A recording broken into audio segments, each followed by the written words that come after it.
Good morning, good afternoon even, could be morning where you are. It is not morning here, I'm just not fully awake, clearly. And I'm also not awake enough to have switched my screen around before I set go. So you've got me in a little, tiny little gap, I think. Hello, lovely Claire. Yeah, I'm feeling extremely disorganised. So hello. Disorganisation is here. What else is here? What are you coming with? I am now going to be distracted by somebody coming in to fix my leaking toilet, which has just been put into my new ensuite.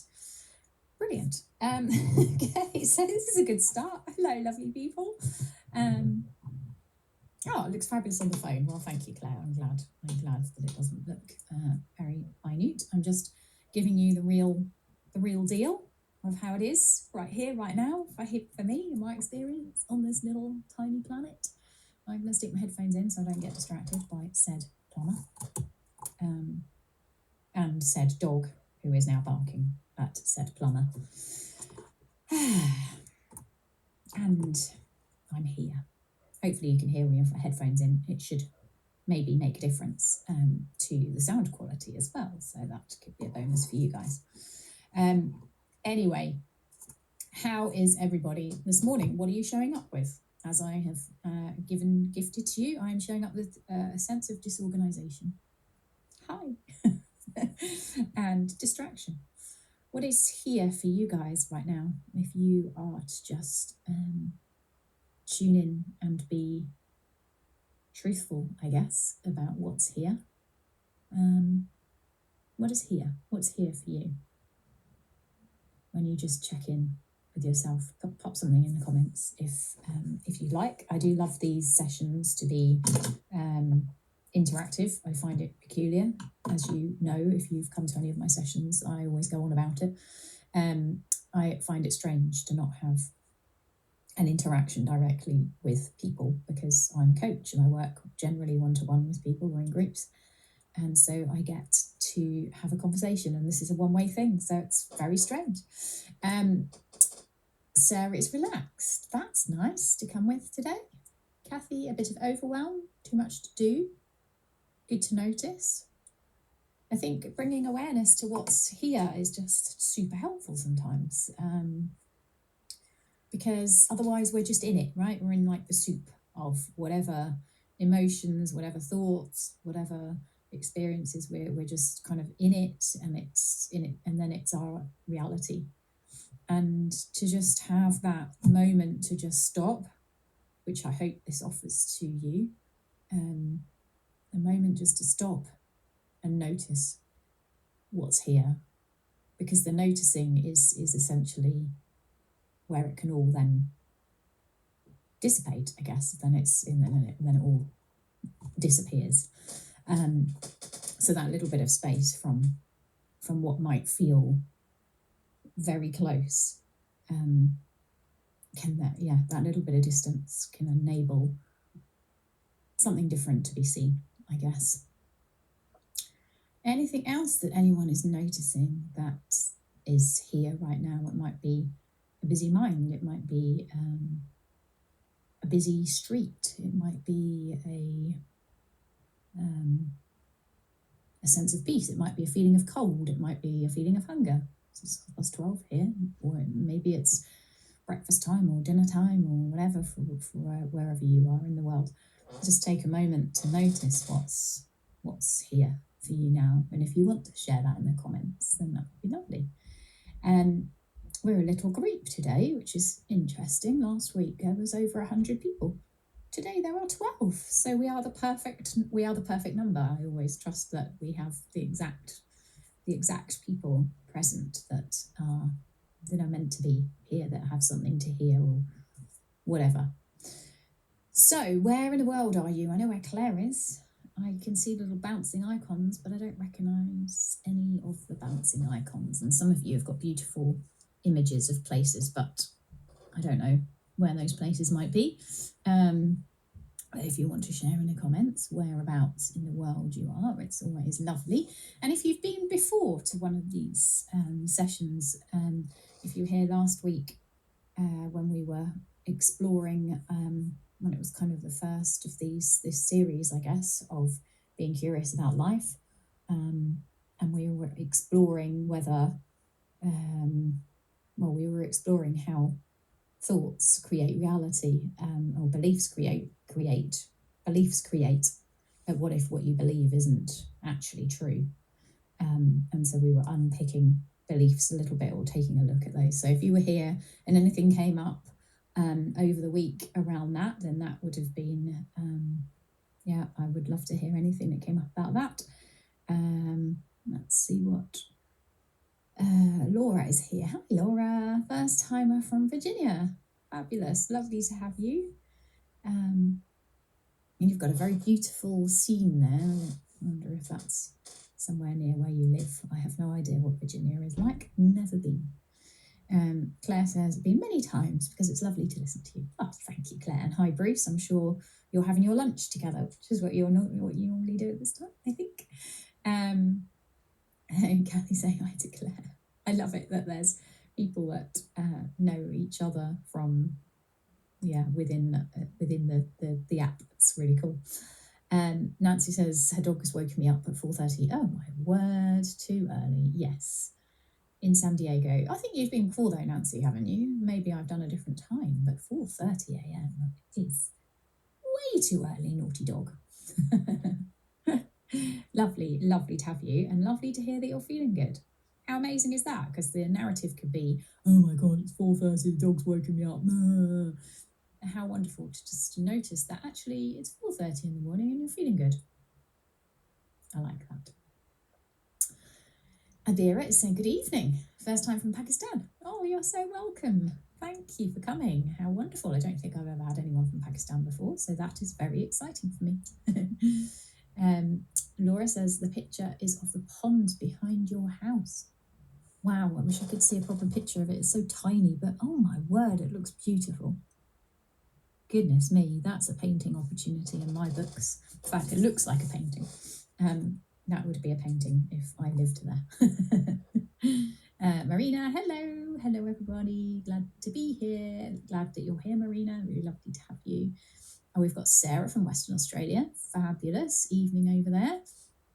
Goodness me, what a lovely mix from all across different parts of the world, which is just fabulous, isn't it? That we can all come together and experience this. And Anna is from Ireland. Lovely to have you. How fabulous. Still only made, have I made one? No, I've actually made 2 trips to Ireland, but it's overdue to come back because of what a beautiful place that is. So lovely to have you all here. For those of you that are just joining, I was just suggesting that people have a little check-in with where they're at right now. So what's here right now? What's present? Is there a lot of thinking? Is there a lot of external noise? Is there a lot of sensations in the body? Is there, what is there? Is there an emotion? So I arrived saying, oh my gosh, I'm feeling completely disorganized. I don't quite know what happened. I was sat in front of my open fire. I went for a lovely walk with my dog this morning up on, I live near a common, which is just a beautiful open area with gorgeous views. I got back from there and my dog was covered in mud. So I then proceeded to have to wash her. And then because it's not that warm here today, and she hates being dried, I lit the fire. So I've been sitting in front of the fire. So I kind of lost track of time and turned up feeling disorganized, hence why my screen is this way up rather than that way up, which you can't even see because, anyway, I'm just wittering. But I was inviting everyone to become aware of what was here for them, because there's something about that noticing of what's present in this moment that allows for some detachment from it, I guess. We are not it. We are not the emotions. We're not the feelings. We're not the thoughts. We're not the experiences. We're none of that. And that's what we're here to explore. So to get to notice what is present within the space that we are, the space of awareness, the space of the space of consciousness, whatever you want to call it, but we're exploring that, I guess. And so to see that all of these things arise within that.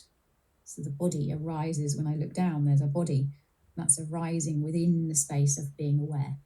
So there's aware, and then there's an aware of things. There's aware, it's open, and then there's aware of thoughts, there's aware of the body, there's aware of speaking happening, there's an aware of things that I can see in the room. So it's just kind of getting curious about that, I guess. So being curious about what are you aware of in this moment. Laura is saying, come for a visit. Oh, now there's an offer. Wouldn't that be wonderful, Virginia? It's very picturesque. I live halfway between the Blue Ridge Mountains and on the beach. Oh my word. Wow, that sounds absolutely like the most idyllic location between mountains and beach. Can't think of anything much more beautiful. Well, I will remember your name, and I'll remember one day I will come to America. I'd love to see the Blue Ridge Mountains. Vera says, I also have to give my cat a bath because it's chilly. I'm afraid he might feel cold. Yeah, well, my dog is very hairy at the moment. She's a cockapoo, which is a cross between a cocker spaniel and a poodle. And she's like big, massive fluff. She's like a teddy bear. And she definitely feels cold when she's wet because it all gets like flattened down, obviously. Anyway, she is sat in front of the fire, happy as Larry. I have moved because I thought that a plumber was going to arrive while I was on this call, but I don't know whether he did or not. My dog was barking. I thought that was him arriving, but maybe it wasn't. Who knows? Yes, my dog is very adorable. She's normally behind me, but obviously she's in front of the fire, otherwise I'd show you her. Anyway, I can't even remember what I called this, so I'm going to have a look. Apart from being curious about life, which was the sort of my overarching theme that I'm looking at exploring in these lives. So every week at this time, my aim is to be here to explore and get curious about life and what's really going on, who we really are, how creation happens, all that kind of jazz, all the stuff that I absolutely love and get very geeky about. And I'm guessing that if you're here, then you are curious about life as well, which is fantastic. Yes, so today I have said that we're going to look at what do you know and what do you think you know, which is an interesting thing when you kind of pick at it, I guess. So I'm gonna do a little bit of picking apart of that and just point to a few things, and hopefully that by the end of this you will go away just with some things to ponder. I mean, I never want people to come here and take what I say as being the truth, because it's not. I have no idea. I'm a fellow explorer along with you. I'm a human being. I get caught up in stuff. I'm completely disorganized. I have feelings. Whatever. So I'm no different from you. I'm simply here to pose some questions, and I guess those questions are for me too, to look and see more deeply about what's really going on. And I always forget to ask for donations. So one of the things that this platform asks of us teachers when we do these live events is to ask for donations, which I'm guessing probably many of us don't particularly like to do. I don't have such a big thing about asking for money these days as I used to, but I simply forget. So I'm going to say it now because I am remembering for once. If you would like to donate towards my work, that would be very much appreciated. It helps me to do these kind of things which are accessible to everybody. I do one-to-one coaching with people, and obviously that's for a limited number of people. And this is the way that I serve lots of people, hope to reach lots of people, to help people to rediscover what's possible for them, I guess, to cut away all of the baggage, to cut away all of the excess that we're carrying around with us and get down to the truth. And with that, there's a freedom and a lightness that can arise for people. And that's what I wish for the world, I guess, is for there to be more freedom, more lightness, more joy, more compassion, more love. So this is one of the ways that that I hope to do that. So I'm just going to come to the comments for a second. Oh, Marina, thank you so much for your donation. That's super, super kind of you. Thank you. You say you've been feeling a little anxious lately, feeling it in my head and body. And I've been reflecting on some of the big questions we humans come to ask ourselves, hence my curiosity about this live.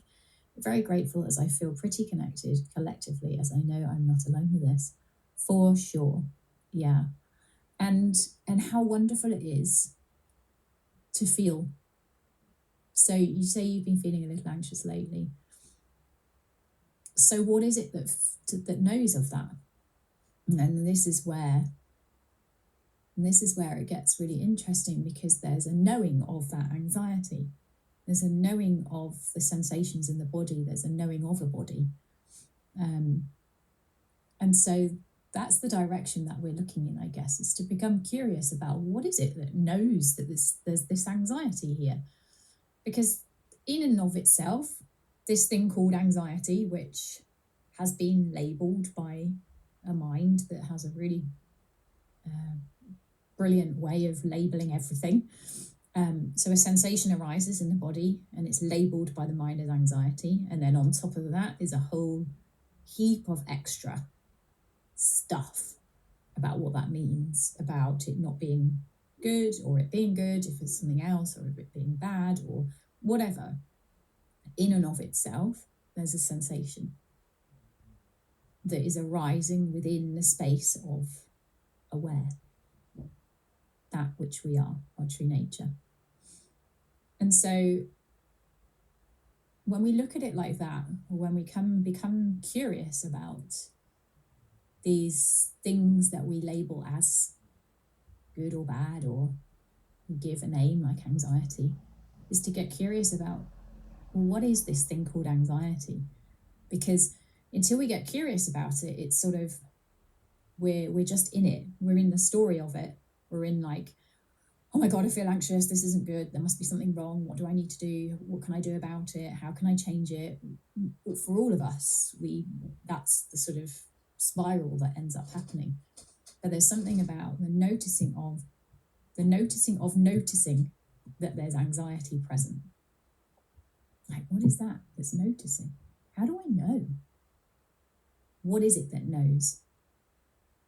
And there's that distance then of like, oh, okay, so this thing called anxiety is here today, or in this moment, because today isn't accurate, because what we'll notice is that it comes and it goes.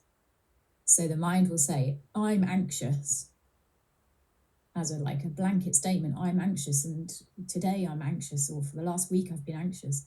But when we look at that and we look at the truth of that, we notice that anxiety is here and then it's not here. There might be anxiety here, and then when we have a phone call, then we get on the phone and we're chatting with a friend, and for half an hour there's no anxiety. And then we put the phone down and there's anxiety and noticing of anxiety again. And so there's something about being curious about this thing that notices all of it and is not impacted by any of it. Like, you're the same. This big, expansive space of awareness is the same before anxiety is present and after anxiety is present. It's no different.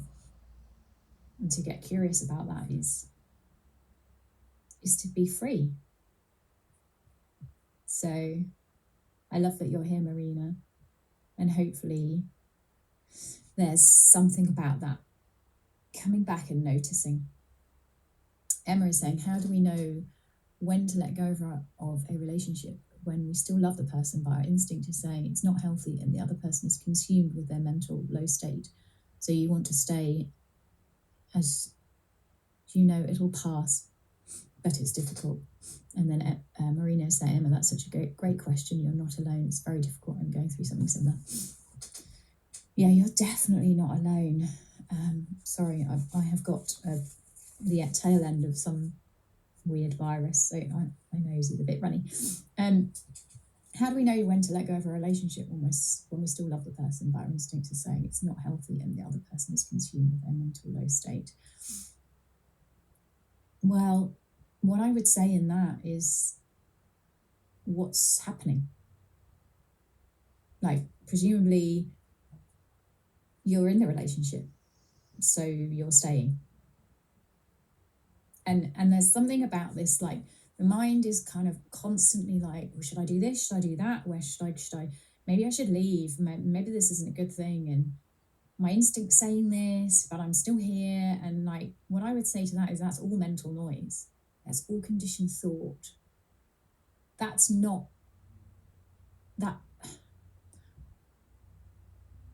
thinking.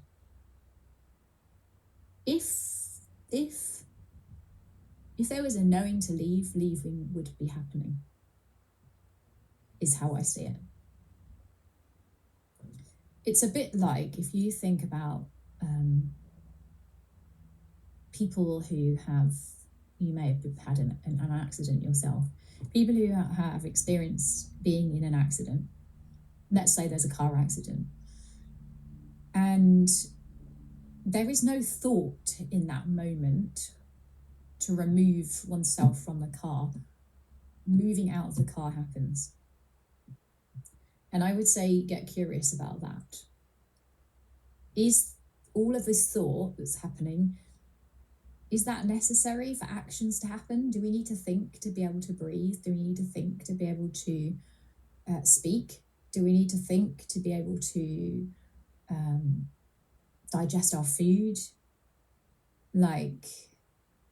Or do those things just happen? Like, to get curious and to notice things simply happen without there being a me making them happen. So we have this idea, we've been conditioned and brought up to believe there's a me that has agency, that makes things happen. And I guess what I'm curious about is that really true, or do things simply happen?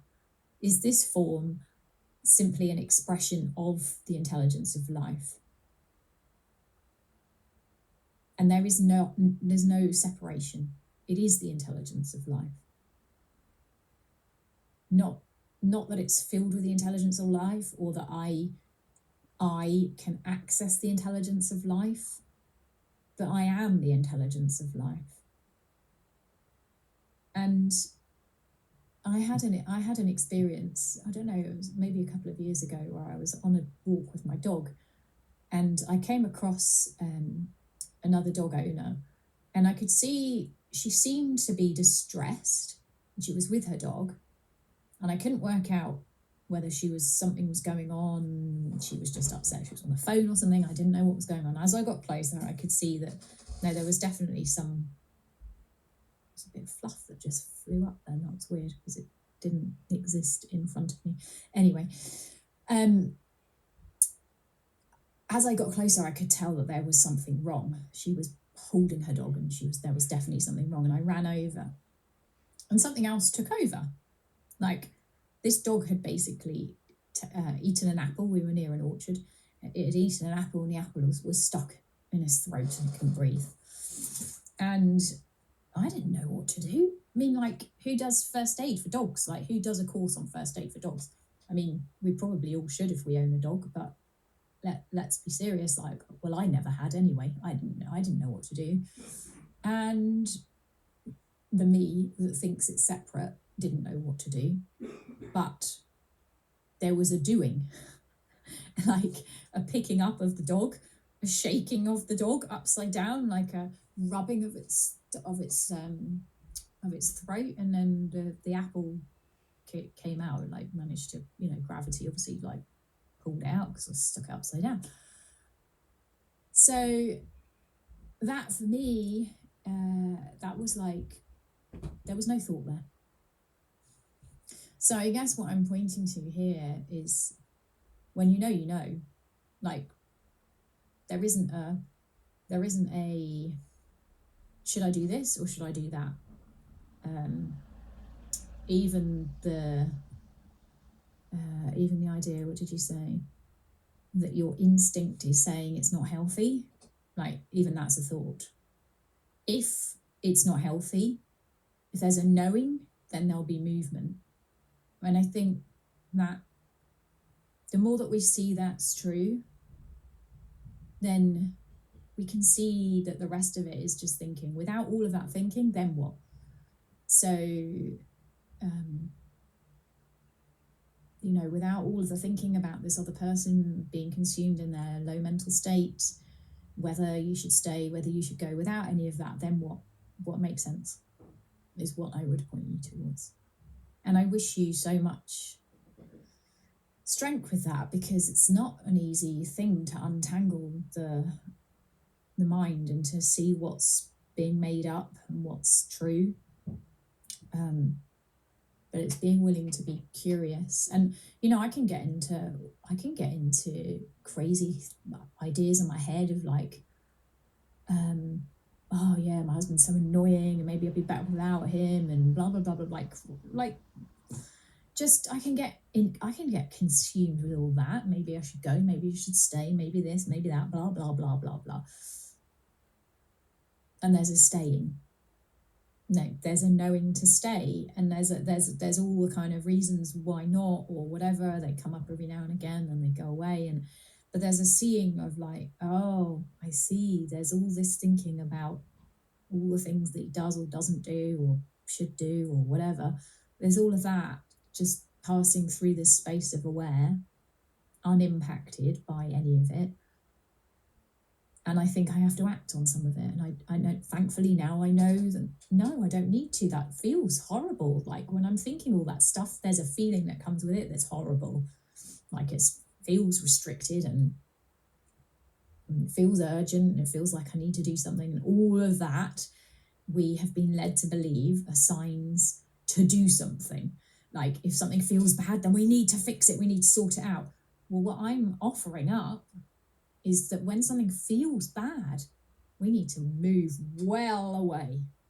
Do not make any decisions. Do not take anything seriously, especially our thinking. Like just step back, take your hands off the steering wheel and do not do anything. So my advice to you, Emma, would be to just notice the feeling that comes with all of that thinking. And if it feels in any way restrictive and it doesn't feel free and light and expansive, then get suspicious about what thoughts are being believed, and wait for a good feeling before any decisions are made. Hopefully that makes sense. That was a lot of speaking, wasn't it? Kathy has said that I'm going to go to Emma because I've just noticed there's another comment following on. So we're caught up in cycles and I see that and feel that, and I know I can drop my half of the thinking and start afresh, but it still continues, although I don't let it affect me and I'm okay. But we only have this life, don't we? Yeah, and I truly believe that you will know what to do. Like without all of the thinking, what do you know? And if you don't know, then just sit with it. And like I say, if there's any sense of contraction or restriction or discomfort, get curious about what thoughts are arising and just let go. Just sit in the space of curiosity and notice what happens. Lots of love, Emma. So Kathy says, I woke up in an agitated state of mind. It didn't last. Other emotions took over. Not good, not bad, just there. Even this overwhelm I was feeling has started to disappear. Yes, curiosity feels more open and expansive. Yeah, it's so cool, isn't it? Like, I woke up in a right funk today, like proper full-on funk. I went to bed in a funk and I woke up in a funk. And it's like, oh, okay. All right then. So, funk's here. Without anything attached to that, without any meaning around it, without having to do something about it, without having to change it, without it meaning something about me, without it meaning about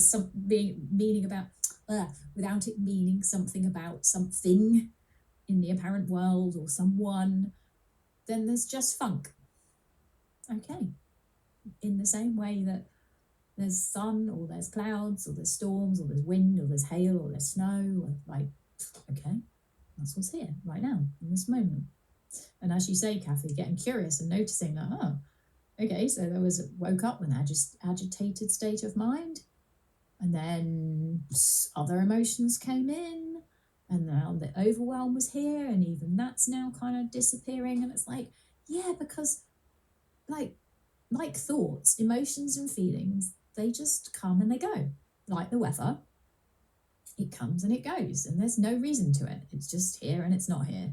And we don't question the weather. It's like, oh, it's raining, oh, it's sunny. Well, we might sometimes question it when it's kind of crazy, and we can question it and get all involved and like, oh my gosh, there's something really wrong, and maybe I should be doing more recycling or less flying, or we can get into our heads about it, or we can just notice that this is what is. And there's something about the just noticing that this is what is, and that there's nothing that needs to be, I was going to say nothing that needs to be different, but even nothing that can be different. It's just what is showing up. And the more that we step into this and get curious about what it is that's noticing, what is aware of these emotions, what is that? And the more that we become interested in that and less interested in all the narratives that the mind has to offer up within that,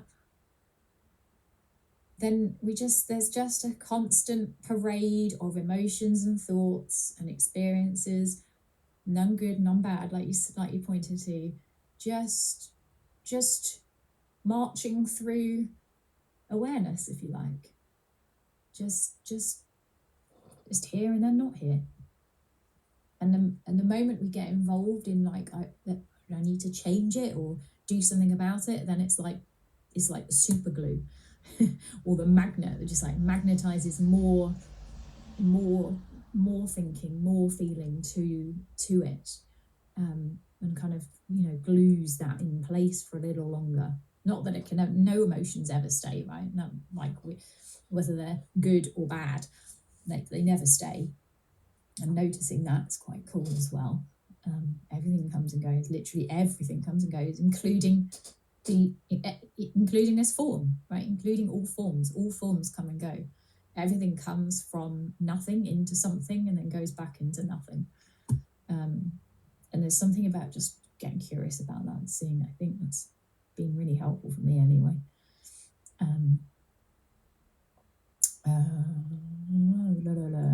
Right, where am I? Marina. It's a mix between good and not good, I guess. I'm at a crossroads in my life where I have a strong sense for doing something bigger, something that is impactful and meaningful. I'm in between jobs as I find myself making a different career path. I'm really trying to be more present and remain positive, yet I'm finding it difficult to let go and trust in the process and in the universe. I was brought up in a family where we didn't practice talk about religion, faith much, and recently I find myself believing and reprogramming that part of my inner child stroke self. Maybe you and or others have some insight on how to best navigate this. Yeah, it's so interesting, Marina. Yeah, so I totally get that. Like being brought up in a family where you didn't talk about such things. And there's something about, this idea of letting go and trusting in the process. For me, I think that's really hard. like for me, I've maybe through the experiences I've had, there's been like a learning of not trusting. And so when someone says to me, oh, just trust the universe, trust the process, it'll all be fine, it'll all work out, it's like there's something within the system that is kind of like, yeah, I'm not sure that's safe, I guess. So instead of that, what I point to, or what I tend to look at, is the truth. Like, well, has everything always worked out in the end? Yes. So there might be things that have happened in my life that at the time looked like they were awful and I didn't know how to navigate them, or they felt really horrible and difficult and whatever. But when I look back now, I can see that everything worked out perfectly, and I knew, although I didn't know I knew what to do, I did know what to do. The bigger me knew what to do and was directing, if you like, through thought, what to do next. So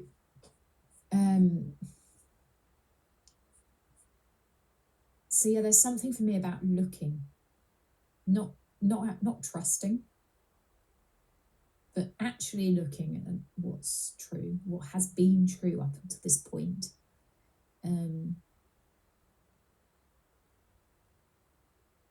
something I don't know whether I can articulate it quite yet, but I'll try, because it literally blew my mind this morning. So I'm doing I don't even know whether I'm allowed to say stuff on here about programs that I'm doing. Maybe I'm not. I'm going to anyway. It's not one of mine. So I am in the middle of a program called Living Miraculously. And I was re-listening to a call, so it's the second time I'd heard it. And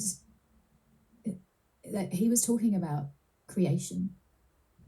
And he was talking about how creation is a feeling. And what I heard was that when creation happens from an open, expansive, loving, grateful feeling, from a good feeling, let's just call it a good feeling. When creation happens from there, the outcomes feel the same. And when creation happens from a need, or from insecurity, or from lack, or fear, or any of those kind of feelings, the outcome feels that way. So what I really clearly saw in that was I had a business still running, but I'm not actively kind of involved in it as I was, called the Free From Fairy, which is all about living with a gluten-free diet, basically. My daughter's got celiac disease. So I created it as a recipe blog. So lots of recipes I created. I created a gluten-free flour blend and cookery lessons and all sorts of other stuff. But it was never enough. That's the word. That's what I'm going to share. Okay, so whatever I did in it never felt enough. Like there was never enough money coming in. There were never enough followers on Facebook. There were never enough sales, like whatever. I was like, there was always this sense of not enough. And I had this massive realization, and it's kind of been like filtering through for the last year, but like I was creating from not enough. Like not everything I did, that's not true. A lot of what I did in that business came from the sense of I'm not enough. So it came from when I have X number of followers, for example, on Facebook, whatever, then I'll be okay. Then I'll be enough. When I earn X amount of money, then I'll be enough. Then I'll be good enough. So everything I was doing was being created innocently, not obviously not purposefully, but it was coming from a sense of not enough. I'm not enough. Essentially, I'm not enough. And when I have this thing, then I'll be enough. Total misunderstanding, coming completely from the identity. that had picked up, for whatever reason, I'm not enough as an identity, as a thing, and being believed. And so all of my creations, all of the actions, I hope that I'm still, my internet's going up and down again like last week, weird. So everything that got created was infused by that not enough, and the feeling of the creations, the feeling of the outcomes was always not enough. It was like, wow. So why I'm sharing that is really in response to Marina's question, because she's at the crossroads and has this sense for doing something bigger. And for me now, it seems like my only job, my only task, if you like, in life is to be in a good feeling, is to just follow what is desired, what I love, and then what gets created is from love. And the feeling of the creations, the outcome of the creations is, wow, this is amazing. Like, that's incredible. Gratitude, all of that like comes from that. So I don't know whether any of that makes sense, Marina, but for me, there's just something about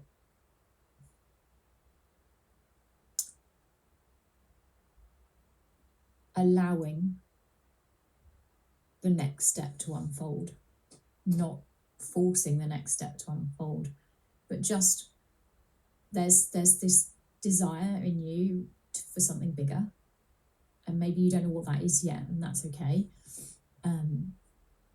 But to sit with the feeling of that, like, does it feel good? It sounds like it does. Like a strong sense for doing something bigger, something that's impactful and meaningful. So like sit with the feeling of that, like what does that feel like, and just be in that feeling, and be open to being moved, I guess. Like notice what makes sense. Notice what wants to be done, or what gets done. Not even what wants to be done, but just noticing what happens, what is being done, and appreciating that. And it's not easy. It's has definitely been my journey. This kind of, I think that's where my bigger and bigger curiosity about, I can't speak today. My bigger and bigger curiosity about what is really going on, about this identity, me that thinks that I'm doing everything, but actually this sense that, hang on a minute, there's something that knows of that. And what is that? And a kind of leaning into that, and just, yeah, like what makes sense from back here, as opposed to, oh my gosh, right, I've got to now figure out what's the next thing. I'm at a crossroads. I want to do something bigger. It's, this is all on me. I need to know what it's going to be. Like, we can get really focused on all of that thinking, like awareness, like the big aware expanse of what we truly are, comes down and focuses onto thoughts about, I've got to figure this out, what should I do, and blah blah blah blah blah. And it's like, there's something about, because that kind of feels restrictive, like I've got to figure this out. It feels restrictive. When I was running my other business, and it always felt restrictive, it always felt like difficult, and that's there to wake us up. Like, it's not meant to be difficult. Life is not meant to be difficult. If life's feeling difficult, that's like, it's like an alarm bell, because it's not meant to be difficult. So what's going on here? And what I see is, what's going on here is that the allness of everything that we are, the open aware, that we are has just gone and restricted down on, like, its awareness has restricted down onto something, whether that be thoughts or feelings or sensations or whatever. And in any moment, and that's what these conversations to me are about, is like planting the seeds of possibility, that a new thought will arise of open and see what makes sense from this space.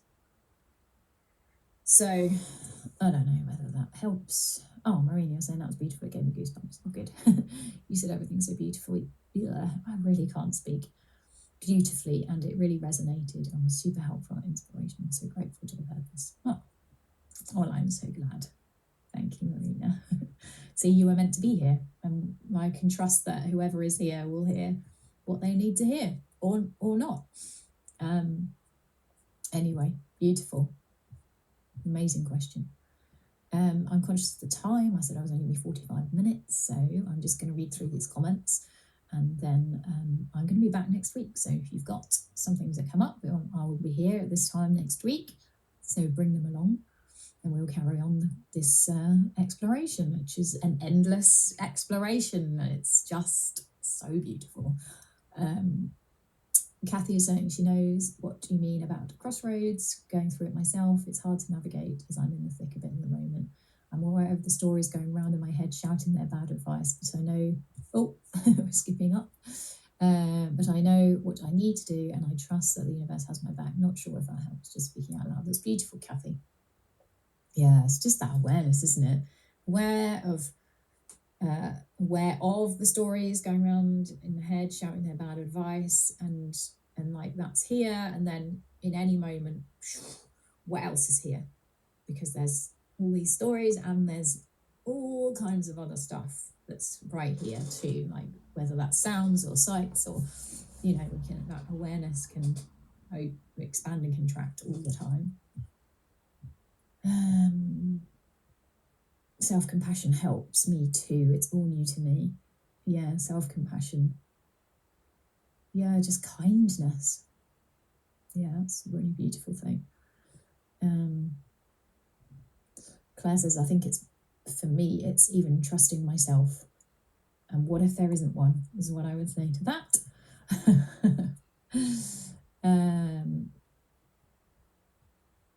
Yeah, beautiful. And Karma is saying, my experience is that when something is difficult, it's usually because it's not where I need to be. Yes, that's beautiful, isn't it? And Laura's saying, I listened to all your tracks this morning and gave you 5 stars. Oh, thank you. And made a suggestion request for you to do a course. Yeah, well, Claire knows all about that.